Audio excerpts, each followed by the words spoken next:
Good morning, good afternoon, good evening, and welcome to Bitcoin and Beyond. I'm Melanie Carstens. I am your host.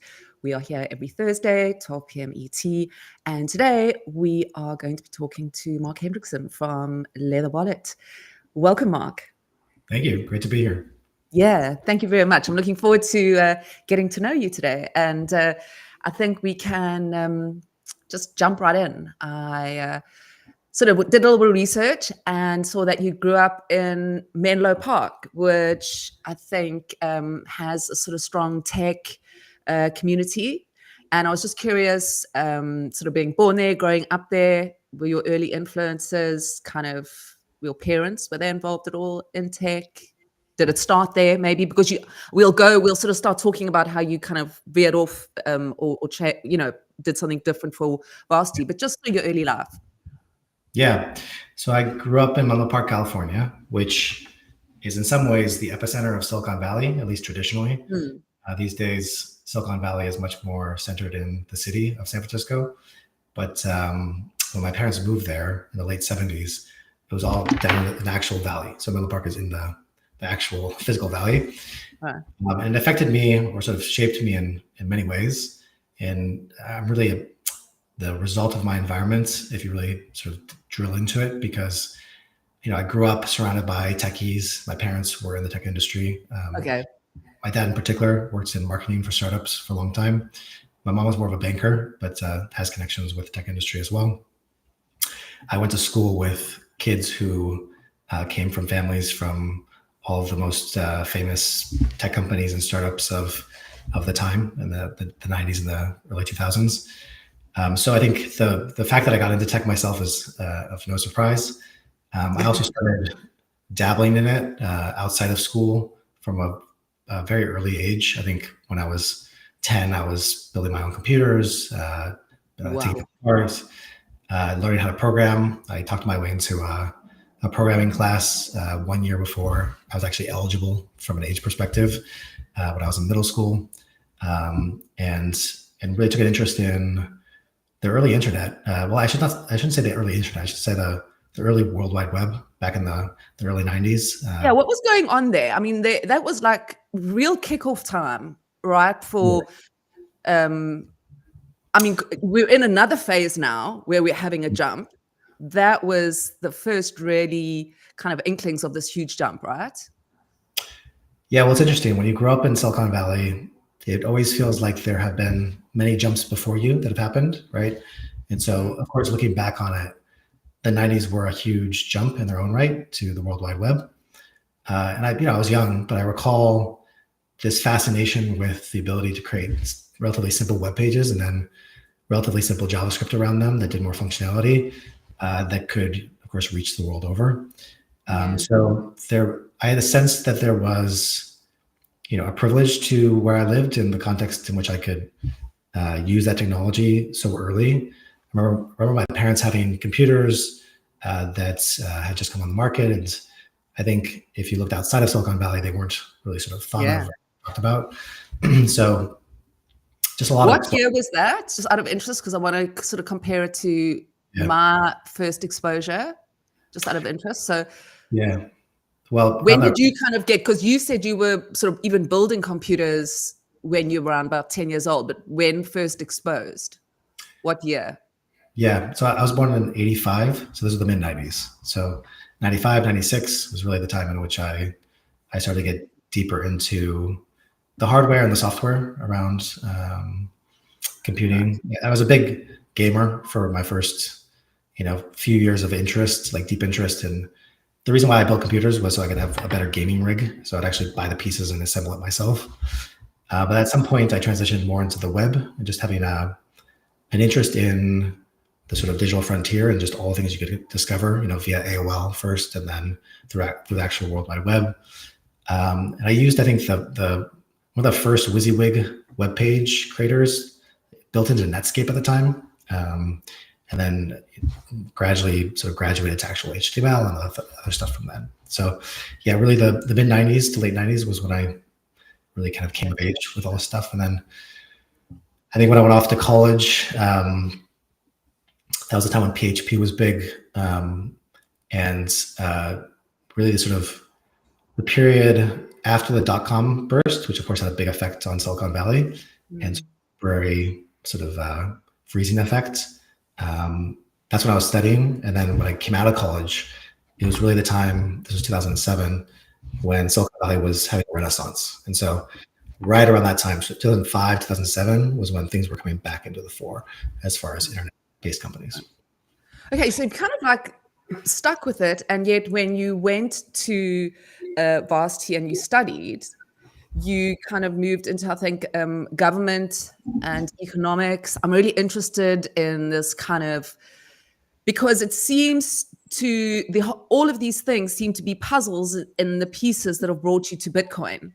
So I was curious about that. Your thesis, which I think, I mentioned it in one of my tweets, which I'm so interested in, is Nietzsche and the kind of issue of morality, God is dead, and just sort of looking at philosophy, morality, government, economics. It seems like a very interesting mix. And obviously that's exactly what's going on right now, so interested in it and how you got there. Yeah, there's a lot to unpack there. I think I somehow came out of Silicon Valley in Menlo Park, which is a very idyllic place. Menlo Park is beautiful suburban American life, the very, again, privileged sort of part of the country in particular, where things are good. Things are very good as far as just, things as is seem like they haven't made. I kind of came out of that, I think, strangely, with a sort of deep interest in kind of deconstructing things and looking sort of digging deeper into actually how things functioned. And I think trying to get out of that bubble and kind of maybe sort of pull the veil back from my eyes about that kind of upbringing. Because I think when you grow up in a place like that, it's very easy to just get lulled and think, this is just how things are, right? So when I went off to college, which is the other side of the country, I went off to Maine, like the exact opposite part of the country. I took an interest in political philosophy. Well, first philosophy, but then political philosophy, jointly with studying economics. I think it's because I have a deep interest in understanding human relations. I'm not sure exactly where that comes from, but that's sort of something that's driven me from the start. And I think even when I was doing early tech stuff for like web pages and gaming, it was really about the interpersonal dynamics that really interest me. And so, I found myself, from a liberal arts perspective, diving deeper into the theory of different arrangements and different ways of ordering human society. I think that just became like a fascination for me. And when I was in college, that's really what I went deep on. And Nietzsche was my focal point in that. And I think he drew me because he's such a contrarian thinker. Even when, when he was writing way back when, he was thinking in a way that was very much at odds with other folks at the time. Yeah. I think even today, when you read him, he still seems contrarian. He's sort of this perpetual contrarian. Yeah. I'm actually rereading one of his books right now, and whenever I pick him back up, there's more for me to learn, and he makes me sort of question things that I take for granted. Yeah. So I think that did lay the foundation for me to eventually get.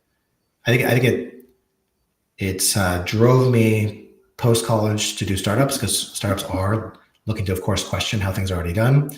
But then eventually getting into crypto and Bitcoin, I think these are parts of the tech industry that are especially contrarian, and especially looking to reconfigure how we're approaching society. Yeah. I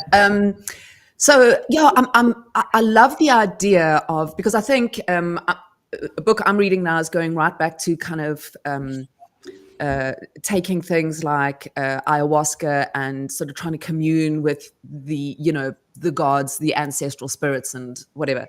And I think it's an eternal question, or an eternal idea, like, what would we be without God, without leadership? Who are we? How do we even just how do we govern ourselves as a people?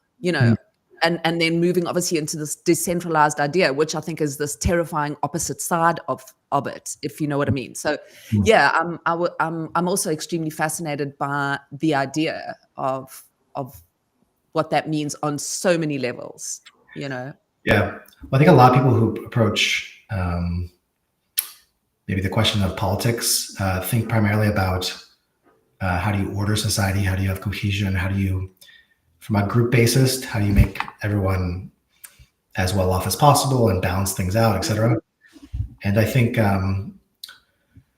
that's all, of course, important. But I think Nietzsche takes sort of the opposite tact and thinks much more about, or he puts a lot more value in the individual's potential to redefine values and be what he calls a free spirit. And so I think in crypto, and also what I studied back then, we have this more of an ethos around how do we empower. You could say it's an individualistic sort of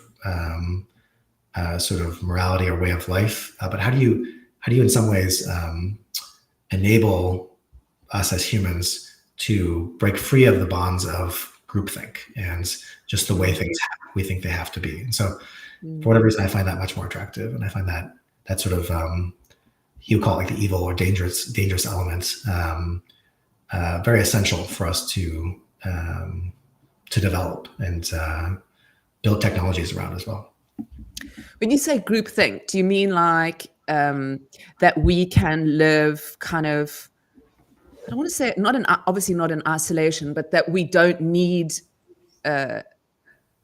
leadership? Is that what you're saying? Or what do you mean when you say groupthink? Yeah. Well, so my focal point, or my focus of my studies with Nietzsche were around his morality. And so to oversimplify it, his view of morality is essentially a set of groupthink-based beliefs on how we should or shouldn't function that don't really have any kind of objective external basis.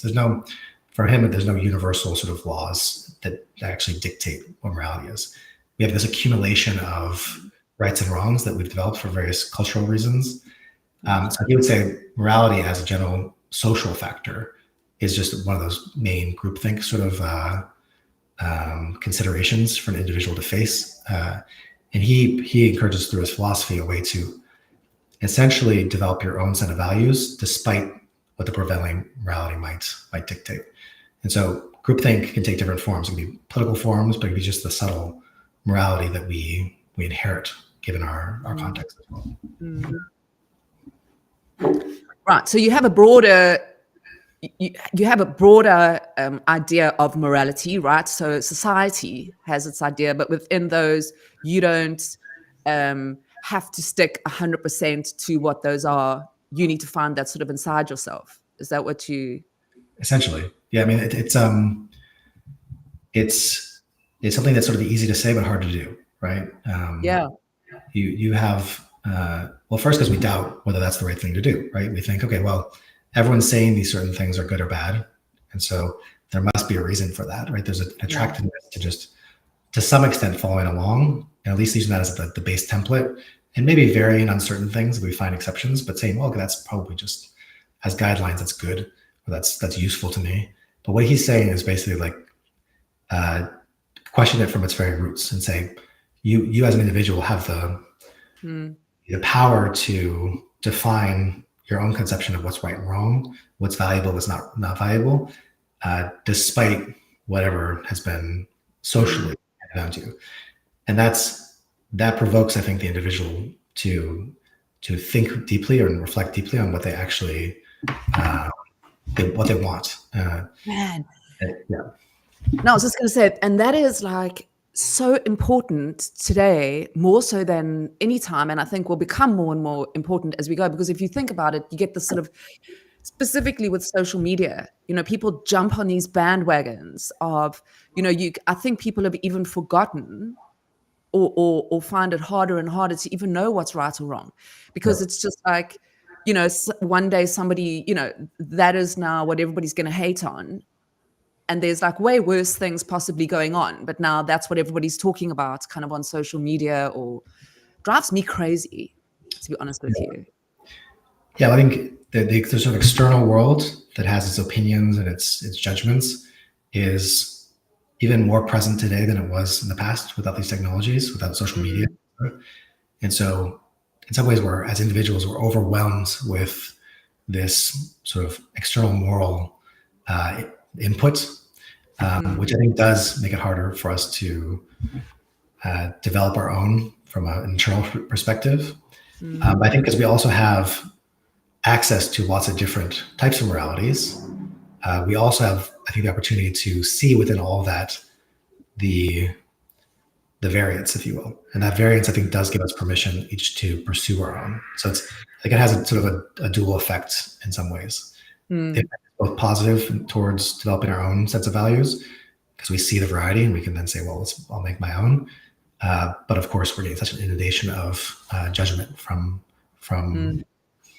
beyond that it can be very easy to just succumb and participate in a certain tribal sort of groupthink or another, and view ourselves as having these dichotomous sort of moral battles. It's crazy. Yeah, I worry about my son, bringing children into this, just like so scary. But anyway, tell me about your journey into Bitcoin. So where did it start for you? Where did it click?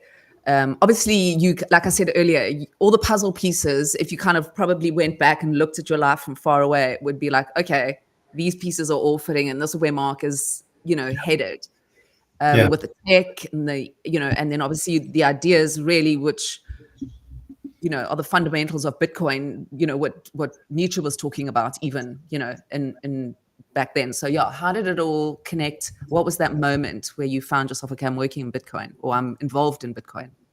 Yeah, I think two things happened broadly. So one is that in 2012, I decided to move outside the US. I came to Spain. Yeah. And that was an intentional act on my part to change my context and get somewhere culturally new and just really expose myself to something that was very different.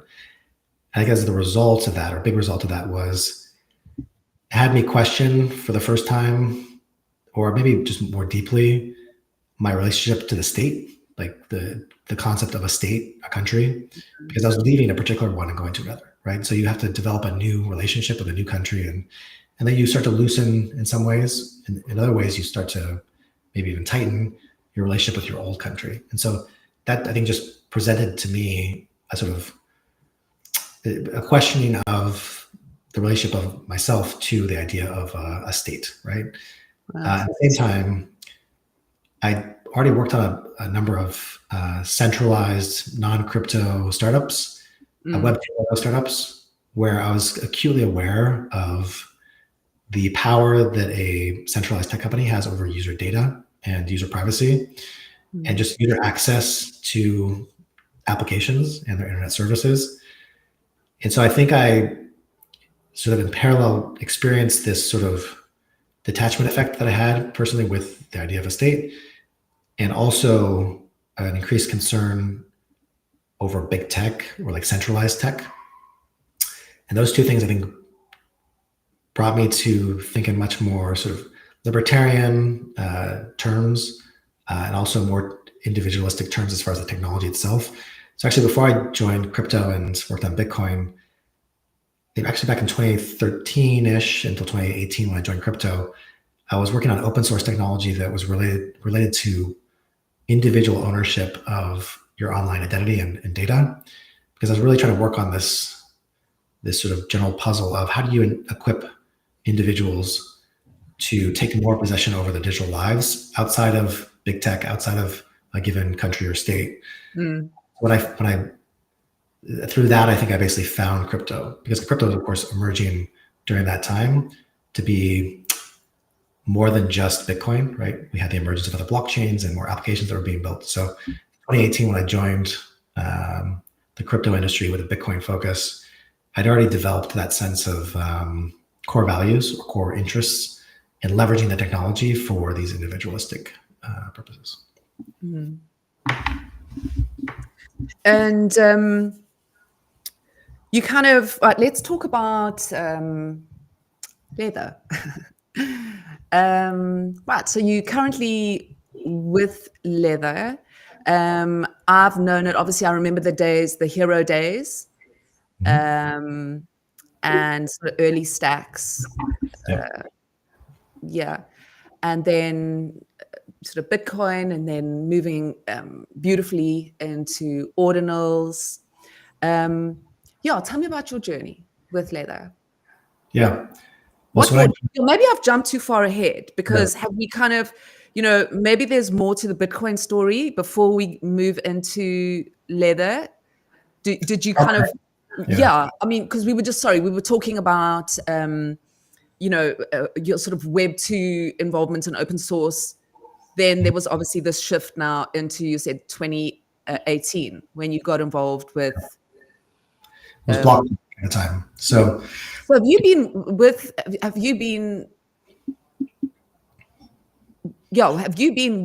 leather right from the start, when it was Hiro and Stacks and.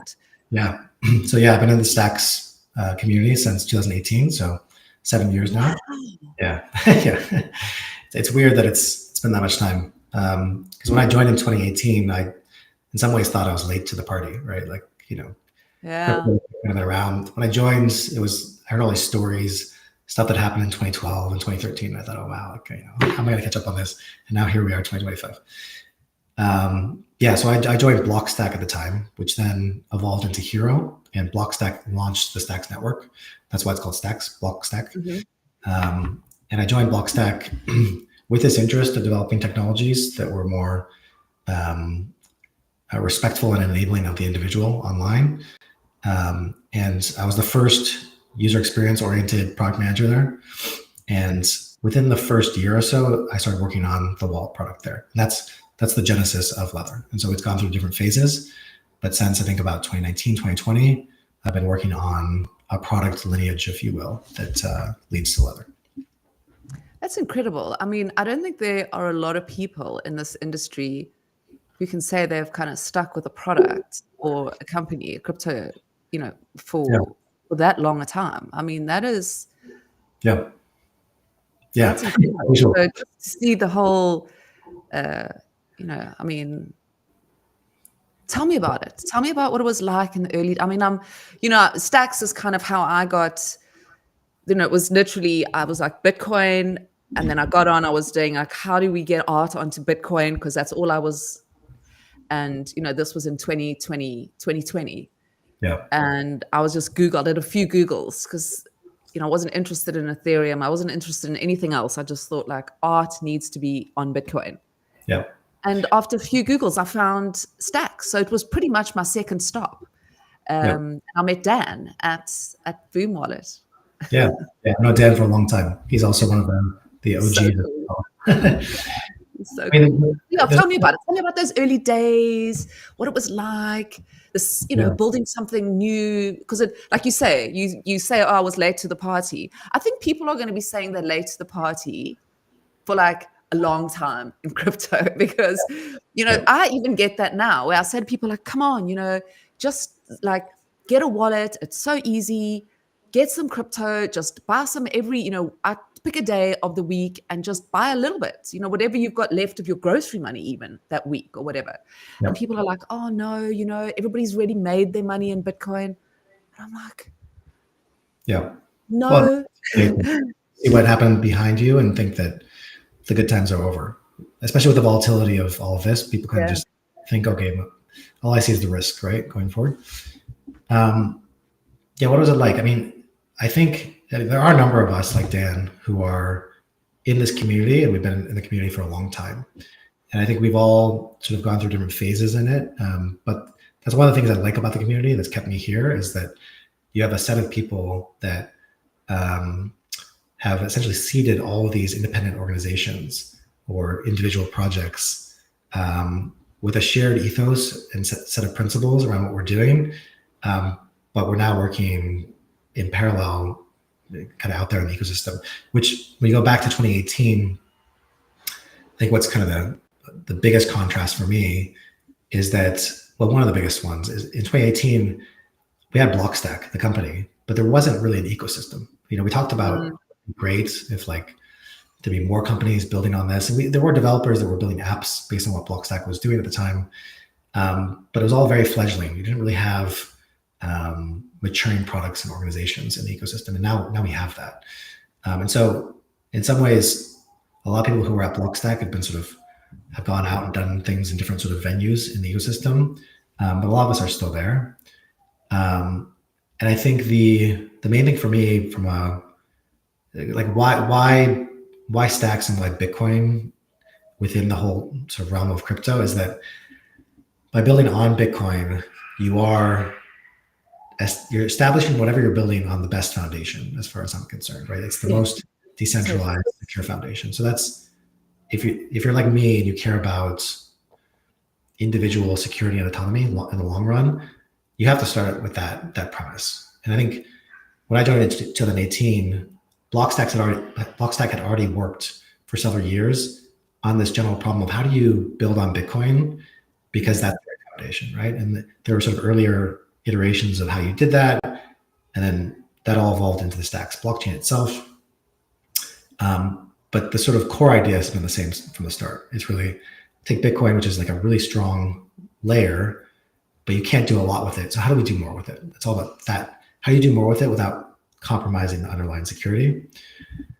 And so fast forward to 2025, it's the exact same thing that we're talking about these days, right? It's all evolved. The tech stack is a lot more complicated. I think since 2023 with the ordinals, there's a lot more folks in that general sort of sector. Like if you go back to 2018, we were working on this stuff, but it was almost like we were these black sheep of the industry, where it's like, okay, that's kind of a peculiar way to go about it, because it kind of makes sense, but like there's not like a variety of companies doing that, right? It's just like there's kind of us, Rootstock, but it wasn't like we had a lot of like direct competition or just the peers even. Now, like 2025, obviously with ordinals, this whole thesis has been reinvigorated, or the sort of space. So now you have tons of L2s for Bitcoin. You've got a lot more activity in this sort of with this proposition in mind, which I think is to see. Yeah, it's really exciting. Yeah, I remember that whole when those city coins were coming out, and there was Miami coin and all that sort of stuff. And then there was that guy who was constantly just saying like Stacks is a scam. Corey, I think his name was. Yeah, from Swan. Yeah. And he was just constantly saying like, it's a scam. And then I would say to people, I'd tell people like, oh my God, this is like the best thing ever, Stacks. And then I'd say to them like, oh yeah, like go and Google it, whatever. And then I think, oh, maybe not, because they're going to be like, you're working with a scam. Like how, so it's crazy times. Well, I think we broadly speaking, we fit between two different poles or two different extremes. You got like the Bitcoin fundamentalists, maximalists, people who would care just about base layer functionality. When you extend or go off of that or try to build around that kind of group views it very skeptically, right? And those are people who call it scams, because they're very sensitive to anything that seems like it's kind of corrupting the sort of base layers way of doing things. And they sort of view those things as like overly complicated, and they just would prefer to do it all on the home base, if you will. That's on one side. On the other side, you've got other alt blockchains, L1s, that have no connection to Bitcoin. They're doing things as very centralized in many ways. They don't really care about the same underlying long-term fundamentals like security and all that stuff. But you get a lot of application use cases and a lot of new token classes or asset classes like new tokens, NFT projects. Ethereum, I think that's been that traditionally. We have Solana and others that, of course, have cropped up. So you have sort of the Bitcoin maximalists on one side, and you've got like the alts on the other, and we're in the middle. And so I think that's the power of being in the middle. Like we're trying to say, let's do more apps with Bitcoin, but by being in the middle, it's easy to provoke a reaction on either side, right? You provoke a reaction on the maximalist side to this extent, right? Scam, or just doubting that it can preserve the value of Bitcoin, all that kind of stuff. It has a token, so then therefore it's just automatically disqualified. Or on the other side, folks are just like, wow, you're spending so much time trying to build on Bitcoin when if you just didn't build on Bitcoin, you could just move so much faster and build so many more things. And so there's almost like a sense of like you're wasting your time on long-term value, and hey, there's a casino to run here, we kind of find ourselves in the middle, because it's like, we're trying to say is like, look, there's long-term value to having applications and assets built on Bitcoin. It's not just BTC. And we want to put in the deep long-term work to make sure that those use cases are enabled. But in many ways, it's how would I put it? It's been sort of a process of long-term work. Like we've had so many phases where we've had to reinforce and build towards that proposition. I think it's still being built. Yeah. Lots of people don't have patience for that in the industry, unfortunately.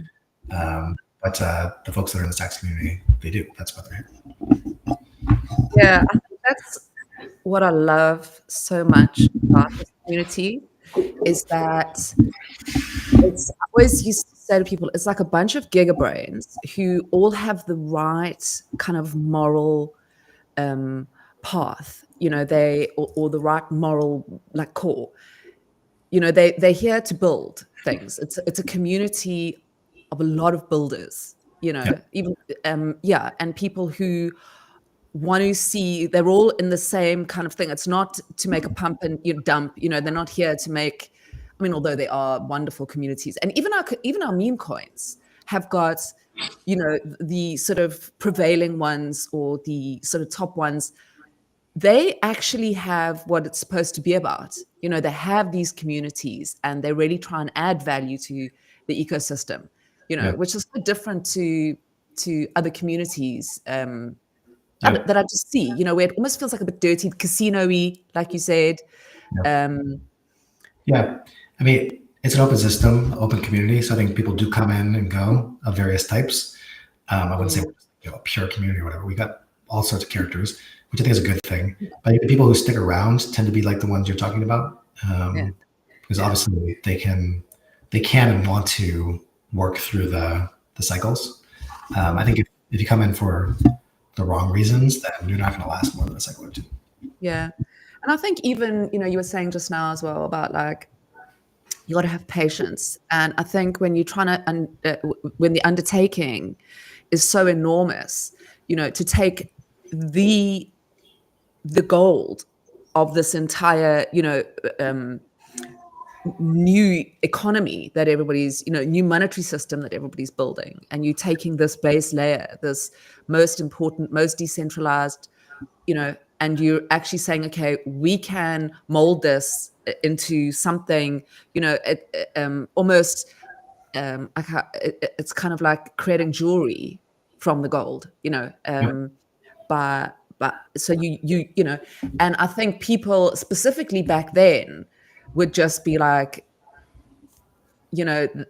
that's like, impossible. But I think with ordinals opened the door to this idea, like, hang on a minute, we can actually do stuff with Bitcoin and have a little bit of fun with Bitcoin. And it's weird because there's ordinals and, let's just talk about like the sort of the JPEGs, or not, because obviously not JPEGs on ordinals, but the art of it. You kind of look at a Stacks NFT and you look at a Bitcoin ordinal, and somebody who comes from an art background, to me, it just makes the most perfect sense, because in real life, we have art on canvas, original oils. And that to me is like the Bitcoin ordinal. It's the art that is sold at Christie's. It is this high level. And there's a huge market for that. A lot of people who buy those things. And it's the same where I know people who will buy something, like even what FAR is doing. Buy it and you put it in a vault. You put it in a wallet that you're never going to look at. You're just keeping it for its long-term value. It's like when people buy art and crate it and put it in storage. And then you get, prints that your sort of that are sold a little bit more widely, or you get artists that maybe haven't achieved that level. And so to me, even that fits so perfectly together with, and I think those are things we're still going to see going forward. So there's all these pieces that actually long-term people are going to see it, but it's very hard to see because it doesn't exist. It's like writing a song. You can't go up to somebody and say, hey, do you love that song, when the artist hasn't even written it? And this is the time. This is what you're doing now. But tell me, how did you end up at Blockstack? How did you get to, because were you in another crypto? I'm sort of jumping back a bit now, but it's been playing on my mind.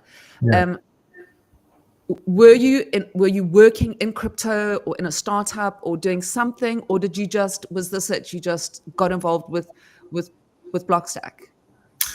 for building? You just wanted to build something and you were like, okay, this is the one. Well, so actually, if you go back to, again, 2013, around the same time I moved out here to Spain, when I was working on this general problem of how do you help individual users gain more control over their online identity and data, I was working on this open source project that I started that was built around aggregating your personal data from all over the web on all of your apps and publishing points, and then helping you resurface it via your own personal API. So I was actively hacking on this project that was not crypto oriented, not related to Blockstack. However, as I was building it and researching the space and just what was going on, I found Blockstack, because part of what Blockstack was doing back in 2018, there was BNS, which we still have, the naming service. So that's the identity sort of piece that Blockstack was working on. There's also something called Gaia, which is no longer sort of really maintained or extended. But there was this idea, in talking about data storage, on-chain, off-chain, Gaia was this idea of extending on-chain data with an off-chain distributed system, storage system. And so that piqued my interest, because I was building something very similar without crypto and without settling back to a blockchain. But I was also interested in this idea of distributed storage to help users with the robustness of their data. So you wouldn't lose your data in the long term. Companies might shut down or change their policies, but you'd still maintain it. So I discovered Blockstack because of that, because there's a very shared sort of goal there. And I looked into it, reached out. I actually found that I'd done a startup. The first startup that I founded back in 2009 was called Plancast. It was a social network for events way back when. We actually had a couple shared investors back then in my startup that I found out were investing in Blockstack. My first job actually out of college was at TechCrunch, and Michael Arrington had invested in Blockstack as well, who was the founder of TechCrunch. So I had a couple connections that I asked them about Blockstack, about what they thought, and then they introed me, and then just through that, I got the ball rolling. And the company had just done their ICO at the end of 2017 to expand. So they're looking to hire folks for a variety of roles for the first time, and I became the first PM to join as a result of that. Wow. Incredible. And what was the kind of thinking around this whole SEC kind of approval? Sorry, my words. Like that was quite forward thinking, right? Yeah. Well, I think unlike a lot of projects, or most projects at the time, Blockstack pursued the creation of the blockchain and also the token STX very firmly in the US, like an America-based project, and wanted to do so that was in line with the legislative or the regulatory environment there. And so broadly speaking, the approach was to say, look, it starts off as a security, right? Because it's being used to raise money up front for this endeavor. However, that was when the blockchain wasn't decentralized yet. So in the early days, when it was being developed, when I first joined, it was being developed more in-house. It didn't have independent miners. It wasn't out there really being run in a distributed fashion. So the company didn't try to treat the token as anything but a security. It's like, oh, this is like centralized, and so we'll call it that, and that's, we'll do all the paperwork, and all that is very legal. But then in 2021, the start of 2021 is when Stacks 2.0 was launched, which was the version that was basically ready to be decentralized. And so at the start of 2021, that software was released, and miners all over, third-party independent miners, were encouraged to run it, and the network effectively became decentralized, right? So it made this clear transition to being a proper decentralized blockchain. Where the company of Blockstack could not control it. It was not in the center of figuring out how the network got run. So there's a transition from that point of treating Stacks as a security to saying this is not a security anymore. This is now independent. And so that was basically the sort of the legal approach, or the legal sort of filings at the time, and the sort of the positioning of the company changed to saying, hey, look, it's now decentralized. And that was all put forth in front of the SEC, and basically the SEC, never contested that, and it became sort of established a sort of switch for the network to take. So now, when ordinals came along, how did you feel about it? Like when suddenly now you kind of been working on obviously Bitcoin DeFi, right, for a long time, and saying, okay, we can do this, and then all of a sudden there was ordinals, and obviously, I mean, that's a little bit different to Bitcoin DeFi, but then runes, right? And what are your thoughts on them? Because they haven't seemed to. It seems to be like a real slump, sadly, around it. And I kind of was listening to a podcast a little while ago, just saying like, I think when Casey Rodemore, he obviously, this ordinal theory was this beautiful thing, and then with runes, it was like not as much maybe effort, or like, it was kind of, he even himself was like, okay, this is just like a casino. This is just shitcoin on Bitcoin, So what were your thoughts? Or, I mean, that's like a huge question, but kind of your initial, okay, ordinals are here. Were you like, okay, shit, we've got to like up the ante with the wallet. We've got to, I mean, that must have been like a manic time. It was a stressful season. Yeah. How long did that all take as well? Because I remember when I was first minting or inscribing ordinals, we were using that Sparrow wallet because we couldn't even, you guys came in very quickly, but it was still, it was crazy. Yeah. I mean, this was the start of 2023, February. I mean, we came, for start of that year, you had a yearly plan. Like, here's what we're going to execute as far as our roadmap, all stacks focused. And mid-February, we're hearing about this ordinals thing, and everyone's talking about it and trying to learn, what is this, right? It's almost like this new sort of frontier opens up, and the question is, do we absorb that into what we're doing in our plans? And it was within a single week that we had to pivot around that and say, yes, we're going to support that. And I think it was a week and a half later that we shipped our first version. Wow. We had to basically, ship the sort of minimal support we could, and then just add to it as quickly as possible. I frankly have a lot of mixed feelings about having done that. In some ways, looking back on it, I think I prefer to not have done that. Really? Yeah. Why? Because I think one of the most difficult things working in crypto is the complexity that you can accrue in a given product. And so I think when you talk about multi-chains and multi-protocols, and you add not just ordinals, but then you add BRC20, and then maybe you add runes, it makes it really hard to deliver on consistently bug-free, highly crafted user experience. You find yourself not inheriting, but you create as a team a lot of this overhead around having just to maintain all these protocols and do it well, obviously. When I think, had we just doubled down on stacks at the time and said, hey, okay, let other people sort of pursue that, I think we could have actually advanced a lot faster with stacks-based experiences. And so I think the tricky thing is that what was the opportunity? I mean, it still is the opportunity. When you have L1 base layer data persistence capabilities that arise, right? Storing art, storing new tokens, whatever it is.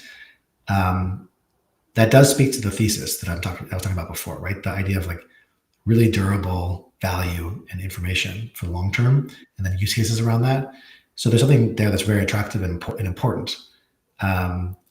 However, I think the way it has trended since then, to me, is, I think, fairly disappointing in some ways. I think what we saw in the first 3 to 6 months of ordinals, I think we saw a lot of art, and that was really exciting for me. That's the part that I still care about the most when it comes to ordinals, is like high quality, long-term art. But we very quickly saw the culture of ordinals have BRC20 take over. Basically, the whole meme coin mania based on BRC20 first became by far the most inscribed part of ordinals. And I think sort of sucked the auction out of the room for a lot of other use cases for ordinals. That then led to runes, of course, because then runes was like the challenger to BRC20. has a better protocol, all that kind of stuff. But I think predicated on the same thing, just meme coins and just degen YOLO. I think that all serves its place, but I think when it sucks again the air out of the room for everything else, that's not a good thing. I think we kind of went through this very fast year-long, 2023 early 2024 in particular, this like very hyper development period and sort of community period of everyone just trying to rush into like whatever's possible now with this. A lot of just, I think, a lot of FOMO, right? And I think kind of burnt itself out in some ways because of the meme coins. As someone who's building for it as well, I think it just created a lot of thrash. It sort of distracted us from some of the more long-term use cases, frankly. So mixed bag. I think we still care about ordinals and like base layer meta protocols, but I think we try to treat them these days much more as in service of what we can do on stacks, because there's a lot more complexity when it comes to indexers and off-chain sort of mechanics that you have to take into consideration building for the L1. That on the L2 we've actually kind of already solved those things in a much more elegant way. And so I think the sort of road to sustainable use cases and applications is much more on the L2 than it is on the L1. I think L1, it's a great settlement layer to like make sure you have that base layer security. But again, the L2s like stacks, they've undergone upgrades where the security profile is getting even closer to Bitcoin. And so I just have much more of a sort of return to the L2 sort of mentality these days. And I think it's better to sort of invest in a particular stack, a particular blockchain or meta protocol in the long run versus sort of adding a bunch, which creates a sort of an element of distraction. Yeah, I think in a way, I mean, I think one day when everybody looks back, I think it's still going to be a great learning experience because it kind of like was this, because it is difficult in this industry not to get FOMO because, like, again, we don't know, tomorrow is very different to today in this industry. It's not like you're coasting along as a doctor or, even I suppose that gets different, but I think retrospectively, it probably is a good lesson to say, okay, these things are going to happen. Let's just stick in our lane because this is what it started off as this. It's a brilliant idea, to make Bitcoin programmable with a layer 2, right? Or layer 1.5 or layer 2 or whatever. And I think. I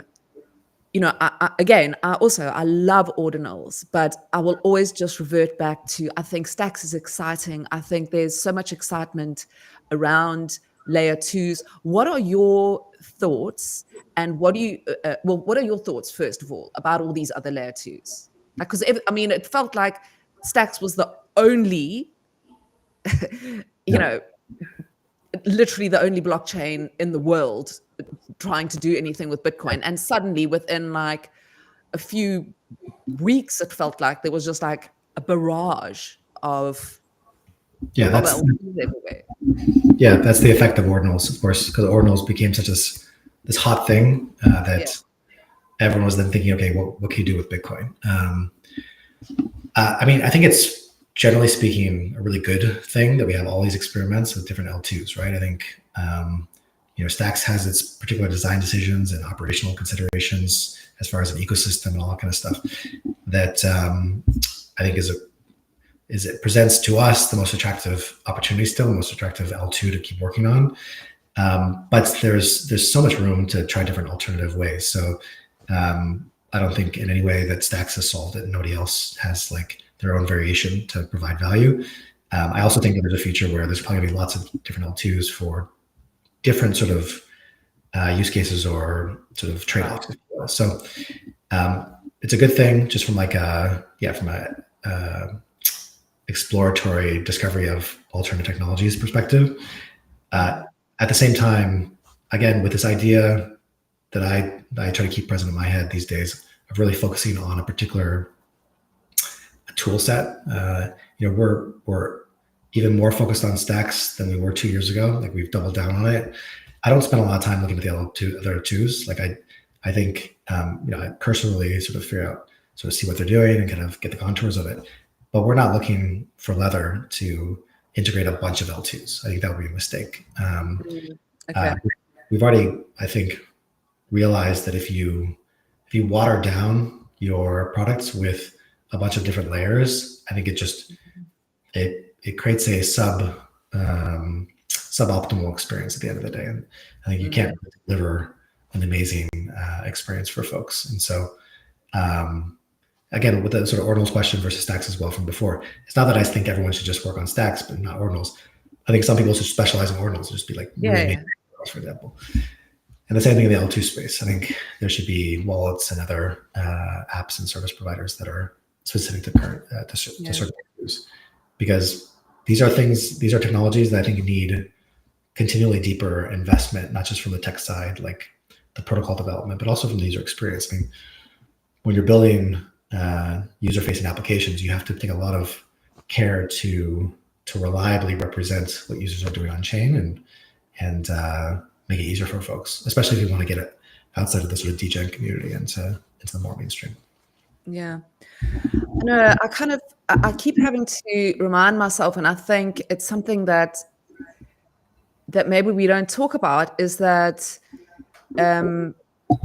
we can't help it. We like programmed in this sort of, capitalist Web 2 mindset of like, there's got to be like one winner. There's got to be Microsoft, there's got to be Apple, there's got to be Nike. That's how we've kind of grown up. It's like one big player, and then we all kind of like bow down to it. And then there's these like tiny little, the mom and pop shop on the corner. That's kind of, and I think, you kind of, and that's where maybe like a bit of FOMO comes from even. It's like, okay, we're building a product now, quickly we have to, if somebody else is doing it, and it's the same with this layer 2 thing. It's like, we need to divide it all up. It needs to be shared out more, Yeah. I think there's one blockchain, and the whole point is to have a bunch more currencies so that communities even can have currencies. Yeah, I think you're putting your finger on something very important. I think in the industry, there's a huge temptation to view it as a huge zero-sum convergence machine towards the apex token or blockchain that is going to be the survivor and the dominant. Yeah, one ring for, what is it? One ring. Right. And I think if you have that mentality, it's constant zero-sum thinking and FOMO. And I think you're also losing a sense of what your core principles are and your core individual contributions, like your own view on how all this can be designed or pursued or used, whatever it is. Like your individuality is actually lost because you just think, okay, well, it's all going to just converge into this one singularity, right? And that part of the industry is super strong. And I think especially short term, because things are so volatile, people see things as if they're going down to zero or going to the moon, right? It's like you're taught, we're teaching, you're sort of shown through various meme coins that either do moon or go to zero. You think it's just a binary sort of survival of the fittest thing going on. Yeah. The other way to view it, which I much more recommend, is that it's a technological landscape that needs to serve a million use cases. We're trying to build this technology to reinvent the internet and human relationships and how we store value and how do we trade value. There's a richness of there's a rich tapestry of human expression and interaction to that. That's not all singular, right? There's going to be so much customization, personalization to that. Trade-offs that people will have different relationships with. And so there's plenty of room for different blockchains, different wallets, different apps to define markets that they specialize in. And these can be big markets, right? Not just niche markets. And that's really what it's about, right? It's not about who can turn on Twitter in the morning or X in the morning and see who's going to win, right? It's how are we all figuring out the market segmentation question, and how are we driving towards our segments the best we can, and cheer other people on. Say, look, great, you've got a wallet or an app or whatever. You're doing fantastic with your segment, but I'm going to be focusing on mine. Yeah. There's somebody I know, a community member, who always, and I mean, it's a very well-known thing, but he says a rising tide. He always says it: a rising tide lifts all ships, and it's kind of, we've got to shift from mentality of the big five. It's like even in the recording industry, the first record label is still one of the biggest record labels in the world, and it's like that mentality. It's like, and I think so little progress ends up happening when you have this kind of, limited dominance, or you've got few people who are dominating a huge group, Yeah. So, yeah, I'm super excited about it. So, talking about all this, and I've got maybe 2 or 3 more questions left. I think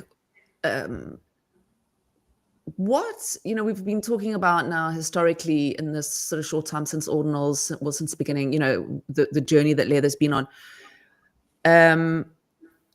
This is a 2-pronged question. Did you find that you kind of went back to that original roadmap? How much did ordinals and what happened in that sort of probably 1.5 year period impact you guys?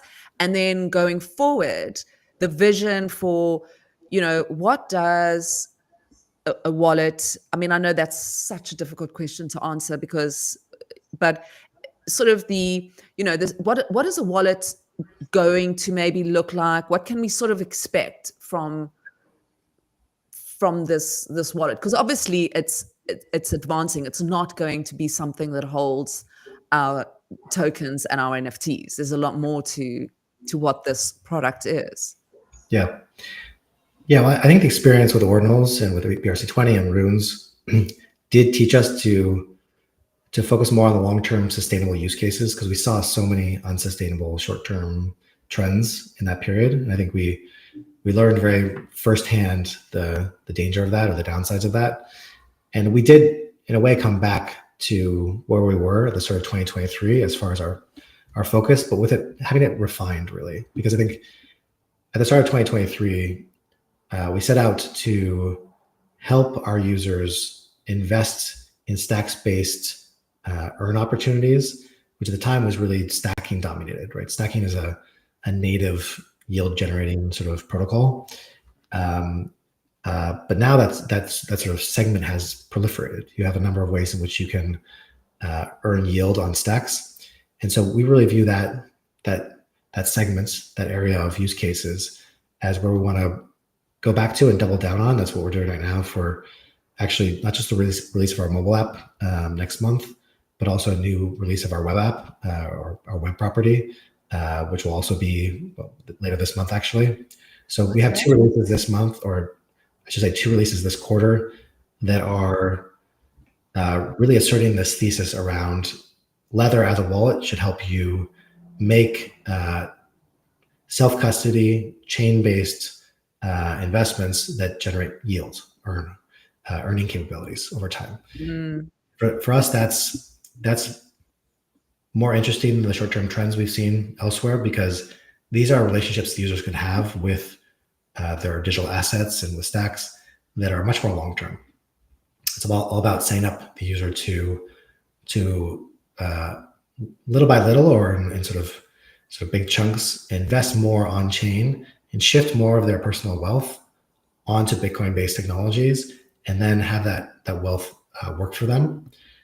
Because the whole idea is that in 10 years, our users should see that the proportion of their wealth that might start off at 2%, it should increase until it's over 50%. Like the future we're trying to build is getting people to have most of their wealth based on Bitcoin in the future.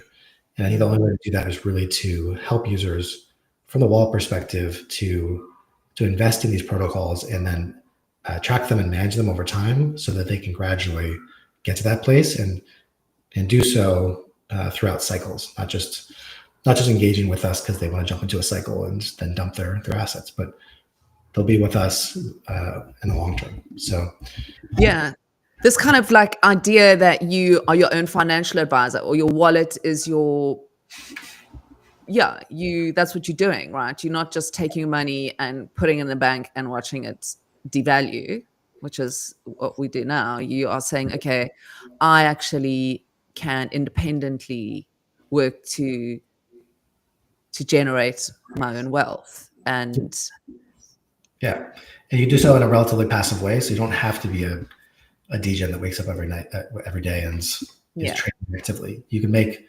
certain bets, and we want to help people figure out which ones are available. Like we're building out this discovery experience and management experience around these opportunities, so people can find them just through Leather, and then they can track them, and then of course, see how things are going, and then adjust from there.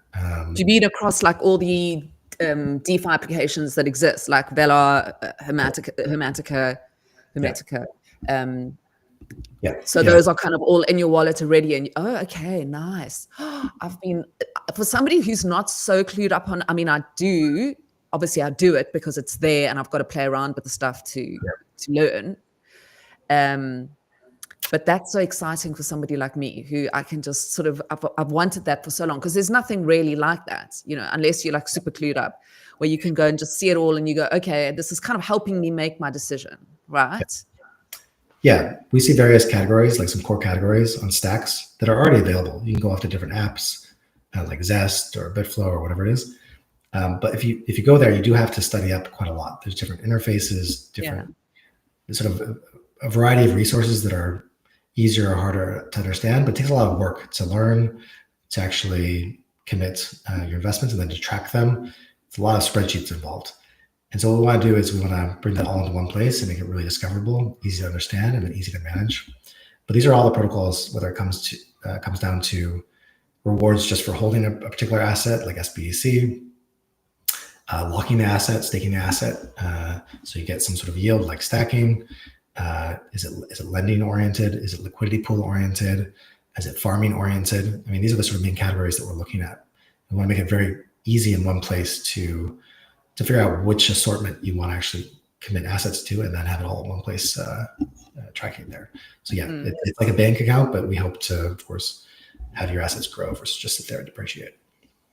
Yeah, I mean, I think like that, like, historically, both my parents and myself, we would have our bank for our spending money, potentially a loan. And then you would go to, I mean, we have, for example, like an Alan Gray here, where you would go and you would take a large portion of your wealth, and then you would say, right, okay, this is, for example, with us saving for my sons, this was, obviously we started a pre-Bitcoin.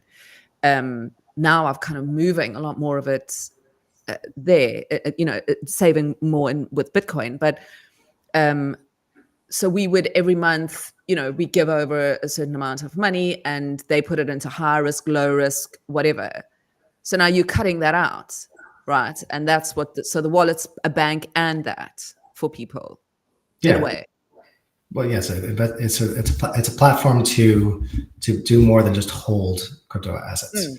So we've kind of answered that second question I had, is like, what is the wallet? What does a wallet look like in 5 years' time? Okay, we obviously can't say that much. Okay, so but what is the thinking of what it looks like? We've answered it, right? Was it more than that even?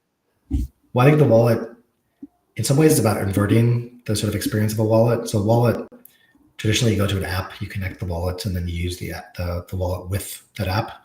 But the app is really the sort of home base of what you're doing, right? Like if you're trading NFTs on Gamma, or you're investing in a liquidity pool on Alex, for example. But we think that sort of user experience is very much, it's difficult to navigate. So we want to pull that into the wallet experience and say, look, from the wallet itself, you'll be able to discover and engage with any opportunity on chain that you can essentially invest your assets and then contribute to protocols and then get a return from it.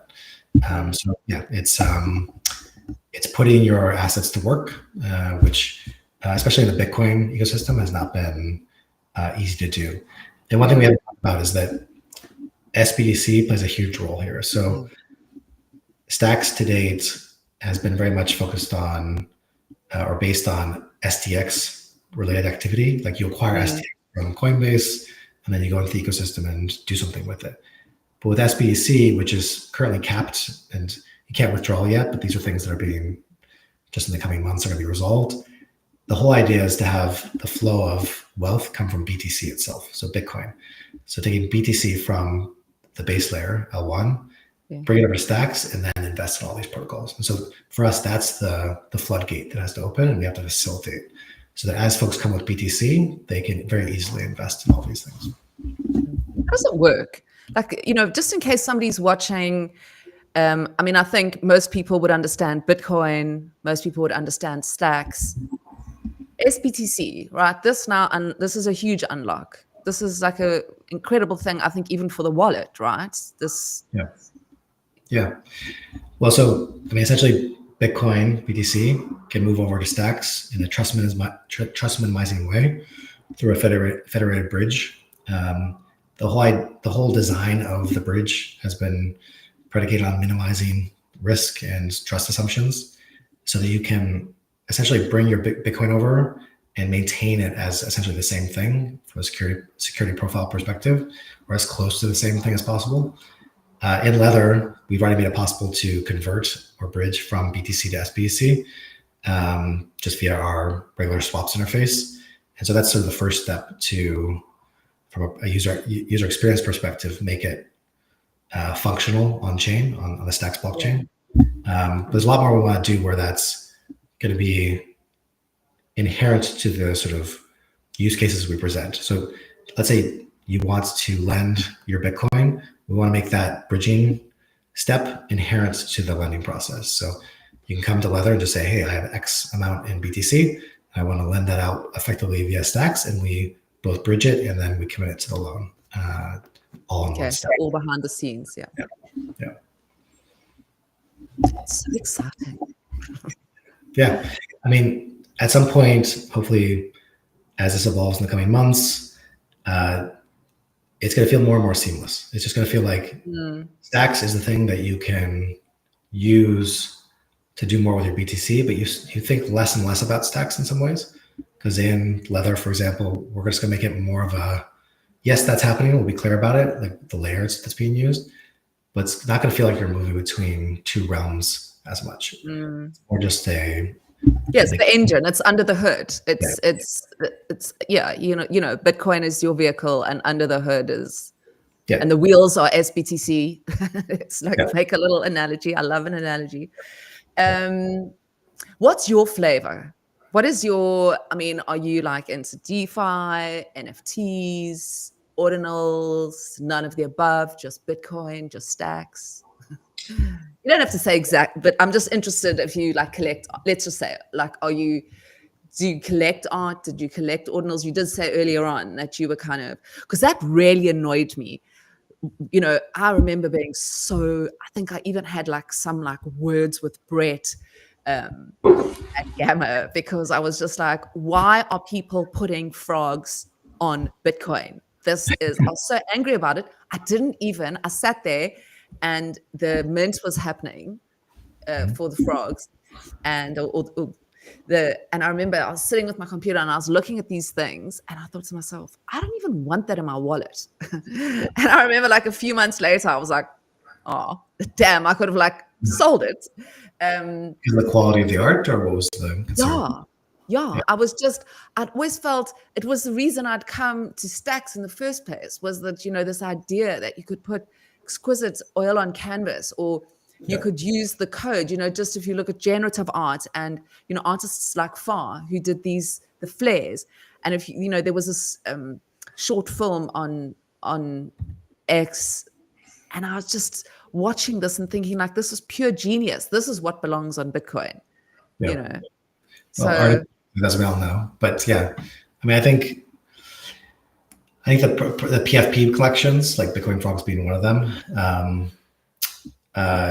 they tend to, I think they appeal to a lot of the degens, the sort of traders who are for collection floors to go up, and these communities form around, the art to some extent, but I think more around the ethos of whatever the community sort of defines itself as, and they're all to extend sort of interest in that collection. But I think the emphasis on the actual quality of art is relatively low. And I'm perhaps like you, I'm drawn more to individual pieces that have more aesthetic value to me than I have a piece that belongs to a PFP collection that says, shout up to the top of the charts. So, so yeah, I mean, to your question, I think like, I'm interested in DeFi, broadly speaking, when it comes to all these earn opportunities that we're building leather around. I'm very much interested in those categories and investing and have done so. And then I have also a smattering of pieces, but generally sort of individual pieces versus a collector, if you will. Yeah. Look, I mean, I know I've got so many, I belong to sort of all those early communities, which I loved in that's the NFT communities, Yep. And it's funny because I'm such an art snob. Like, I was just like, I saw these kitties because, I went around as Good Kitty for a long time. That was my pseudonym before I doxed. And I saw these like random, they were 2 kitties. They were $12 each. And then I started collecting art and I was embarrassed to have them in my wallet. So I've got a wallet called File 13. And then I send like all my, now if you want to go and have a look, that's my wallet with all my shit in it. And anyway, I sent these 2 $12 kitties. They were $6 each. So it was a $12 spend. And I put them in this wallet. And then I totally forgot about them. And time went on. And then remember, runes came out. And if you had more than 3, and then I had one other ordinal in there. If you had more than 3, which was also, it was like worth nothing. Mm-hmm. And if you had more than 3 ordinals in a wallet, you got a free rune stone. Mm-hmm. And then you got the dog coin airdrop. And I remember I totally didn't even remember that these were in this wallet. And a few, like randomly, I opened it and I was like, oh my God, these little $12 kitties earned me. But it's funny, I've got like, I'm like a full-on art snob, but then I fall in love with these like really silly, like there's this thing called crypto wives. Mm-hmm. And I'm actually having the founder on my show because they're so random, but I just love them so much. But anyway, yeah, it's a lot of fun. Yeah. So I'm trying to get a little bit more fluent with DeFi. Yeah. Got some runes and some BRC, what, and Yeah, I think probably follow my trails. I've got very mixed up with my trails of like taking it, changing it, then. Because there was that whole time where all these applications, all the DeFi applications came out and you could like take it from there, change it to this, do that with it, create a liquidity pool, farm it. So I've actually got to go back and try and figure out what I've got where. So that's why that will be very handy what you're building. Yeah, so you wouldn't have to go track it down. Yeah, I mean, broadly speaking, we've got the NFT part of crypto, we've got meme coins, and we've got DeFi. I mean, that's kind of just 3 of the main sort of pillars. And I think most of us tend to gravitate towards one in particular, but they kind of see the other ones and dabble. That's pretty natural. I think they are, the different segments. I don't know if everyone has to be doing everything. I don't think that's necessarily the case. No, and you know what? Again, I just keep like we're so early that this is still the dabbling phase. This is still us. You got to think about what I mean, and I keep talking about art. I know, but. What does art of the future look like? Why are we collecting these ordinals? Yep. How are we going to interact one day? We're not going to be sitting here. We're going to laugh and be like, remember when we, were sitting on like a screen looking at each other? We're going to be in the same room. The audience, people watching are going to be right there in seats with us. So I love sort of, fantasizing about what that looks like. And then what does our surroundings look like? Yeah. Obviously we've got to have beautiful art on our walls. We can't have like a Minecraft picture. Yeah. I mean, I think that's a big reason why most of us are here too, is just we're excited about that feeling that we're early and we're seeing something very incipient take place, and we're excited to see where that might be in 5 or 10 years. We don't know. But I think we're collecting things because we think they might form part of whatever that evolution is. But there's a sort of wonder in not knowing exactly what's going to happen. So, when it comes to AI, is there a worry that, that they're going to be able to kind of break into the wallets? Is cybersecurity like really important and obviously it is, but yeah, is that something that's like looming, or is that a long way off? Like AI agents being able to hack more efficiently. Yeah, and just, a kind of, I don't know, like just mess around with our wallets. Like, is it essential for us to kind of, this is my thinking right now, I'm asking it sort of personally, do we just like take our valuables and put them in a cold wallet, and that is that because we don't know what's coming? Is what's coming scary? Yeah, with AI in general, I think, obviously what's coming is very exciting and scary at the same time. Yeah, I love it. I mean, I love AI, but I'm just curious when it comes to what, I'm not saying like whether we like it or not, because I think it's so exciting. Yeah. But yeah, I guess true as from a wall perspective that there's a heightened security concern as a result. To the extent that AI agents can more easily get access to your keys, if those keys are compromised, and those keys could be compromised on disk somehow because you put them in a notepad and agents somehow figure out how to get there faster than previous techniques, or because AI can actually conduct social engineering in a way that's much more scalable and effective, and can get you to turn over your key inadvertently.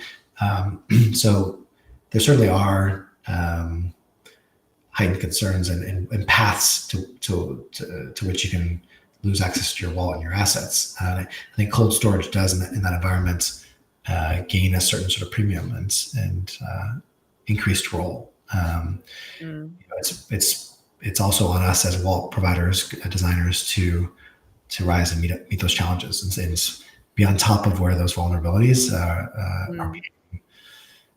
being created as a result of AI. So I think AI intersects with crypto in many, many ways. And I think wallets, themselves you'll be using a wallet, but you also have agents that use your wallet. And so it's going to create that kind of also dynamic around your holdings. It's not going to be just you manually logging into your wallet. You're going to have trust that you've given to also agents. So if those agents are also corrupted, then of course that can have a downstream effect. Yeah. We were laughing the other day going like, I'm going to have my good agent who's like my agent, he's good. And he's going to be like fighting with like the bad hacking agent. It's going to be like agent wars. We're just going to be sitting there not knowing what's going on behind the scenes. What's curious because I think on one hand, agents are meant to help us do things faster and at scale and at a distance, right? We don't want to have to get our hands dirty with certain things because AI can take care of that. And yet that involves giving credentials to something else, right? To do the job. At the same time, crypto, we teach ourselves to not tell anyone anything, right? There's this, you keep your keys as close as you can to the vest. And so we're gonna have to figure out a way to create granular permissions around our wallets where you can say agents can do certain things, but not other things. We're gonna have to figure out how that works because it does in some ways challenge the single human holds the key kind of paradigm that we have. Yeah. Well, that's what Nillion are working on, right? Is that how you say it? Nillion, the blind computer. First blind, isn't that sort of yeah, I'm not familiar. Lillian? Yeah. It says the first blind computer. And Lawn, off my lawn, who was with Zest, he's gone and he's with them now. So I've kind of been, looking because obviously through him I got to know about it. But they're looking at where, and I mean this is don't quote me, but it's got something to do with that. The transfer of data is completely split up so that nobody actually sees the full page. The page, if you're looking at a page, it's always just torn up, and it never becomes a full page with all the info. That's just I like analogies. So yeah, it's interesting. Let's check it out. Nillion, I think. I think it's Nillion. Okay. Yeah. Interesting. Yeah, I'll take a look. Yeah, it's really interesting, and I think they are. They're not. I don't think it's not a blockchain. It's something that works with Web3. So it's very interesting. Anyway, Yeah, so I think we kind of winding up. It's been like really incredible. I've wanted to talk to you for a long time. Obviously, we've known each other on Twitter for some Yeah. time. So I've wanted to chat to you. Maybe just somebody who's, a young you who's out there who has got a great idea and is able to follow through, somebody just, a little bit of advice for somebody who's coming into this world and into the crypto world, you mean? yeah, into the crypto world. It's kind of like this way of engaging, I think, in a decentralized environment. It's kind of, I find with the way this works, traditionally you'd kind of have a CV and then but it seems like when there's communities, it's like the people sort of like know each other before they work together, kind of thing, or know Yep. of each other. I don't know. It just seems to be a different way of being. So yeah, just two young founders, maybe young founder, a little bit of business advice, maybe let's say. Yeah. Maybe two things come to mind. I think one, when you come into crypto, it's good to maybe pause a little bit and think about why you're in crypto and maybe even write it down. Like think through, why do you want to enter and what's going to keep you here for a matter of years, not just months, and anchor yourself a little bit, because I think the volatility does rattle everyone, and everyone goes between extreme periods of optimism and then extreme periods of pessimism. And you want to keep that sort of core in mind as you go through those extremes, because it's going to sort of, I think, prevent you from taking rash decisions or making rash decisions in those moments, those more extreme moments. So that's one thing. I think it's good to be reflective about the longer term purpose. And then beyond that, I think, if you're somebody who's young and just trying to figure things out, just hacking things together, trying little experiments and then putting them online, and then, CCing people, sharing it with people in the community.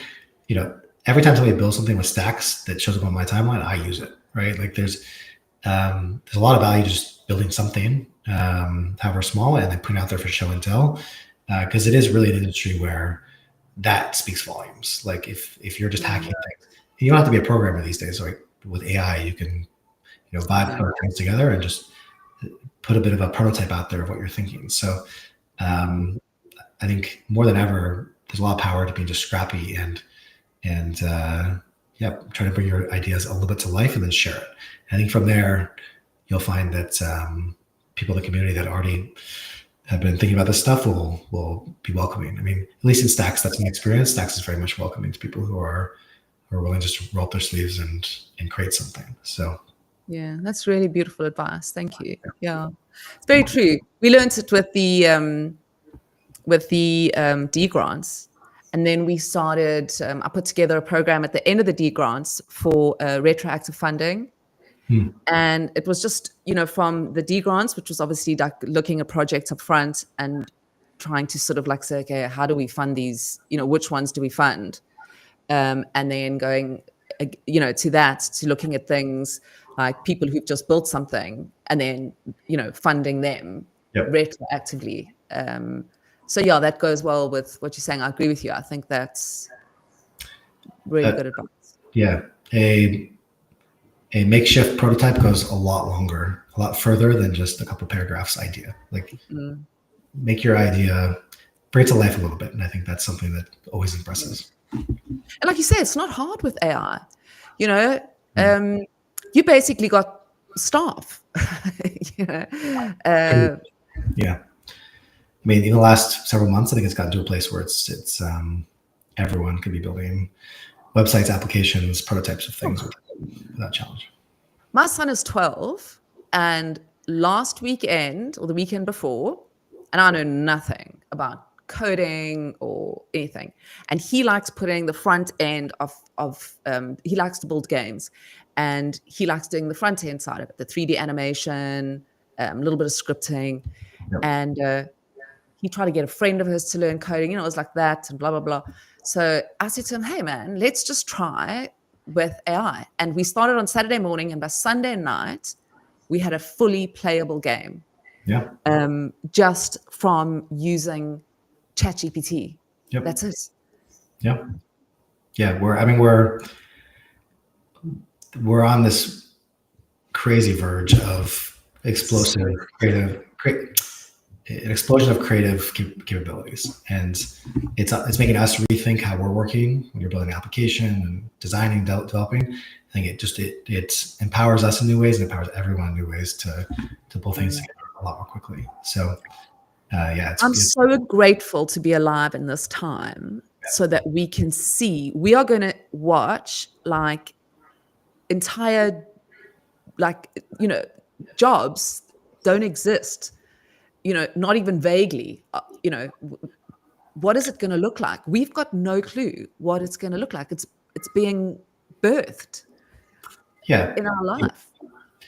I'm an optimistic. I think the jobs that we think won't exist, well, those people will be doing the sort of higher order version of those jobs, right? It allows you to move up and spend less time on the lower level mechanics and thinking more on the high level about whatever you're trying to do. So I think everyone should be thinking about what can they do with AI to go through that process. And if you're new, I think the whole idea of like programming being esoteric and hard to learn or whatever, this is just cracking that open so that anyone can start. I read that there's going to be, because everybody who I speak to about it is constantly, just sort of friends of mine are like, yeah, it's going to destroy all the jobs and what's going to happen. And so I did a bit of research around it. And in fact, it's going to, yes, we're going to lose a bunch of jobs. But, say there's 20 jobs, different kind of jobs in the world. We're going to lose maybe 7, but we're going to create 13. So there's going to be a bunch more jobs created than jobs were lost. So we're going to have more jobs, and there's like another sort of, not analogy, but a story where if you look at the camera, right? So art before the camera was artists painted people's likenesses because it was the only way to record, your family or yourself or whatever it was. Yeah. And so when the camera was invented, everybody was like, oh my God, this is it. It's over. It's ruining art. Like, what are artists going to do? And art went in leaps. It was the same for so long. People just painting portraits. And once the camera, it just opened up the floodgates for art to just, evolve into the kind of art we have today, where it's just so abstract and, so that's kind of how I look at it. Yeah, I agree. I think the creative power of humans is ever expansionary. Like I don't think by taking over sort of lower level responsibilities, we just end up not having anything to do. No, we find that we have new ways to use that technology to do more and other things more efficiently and more creatively. So it's not a replacement. It's an amplifier as far as I'm concerned. Awesome. Well, I think we, oh my gosh, we've gone, it was supposed to be an hour. It's been an hour and a half. Peace. Oh, sorry, Peace. He's probably sitting in the background, tearing his hair out, going, stop, you two. It was so nice to talk to you. I appreciate your time, and also that we've gone so over. I hope we can do it again. I hope we can do it again sometime soon. You're always welcome to join us. So yeah, thank you very much. Thank you. Cool. Yeah, right. So we've been chatting to Mark from Leather Wallet. I'm Melanie Carstens. I'm your host, Bitcoin and Beyond, every Thursday, 12 p.m. ET. Thank you very much to Peace for producing, for Deorganized Media, and for Bitcoin Live DB for powering the show today. So yeah, have an awesome evening, and we'll see you again right here next week.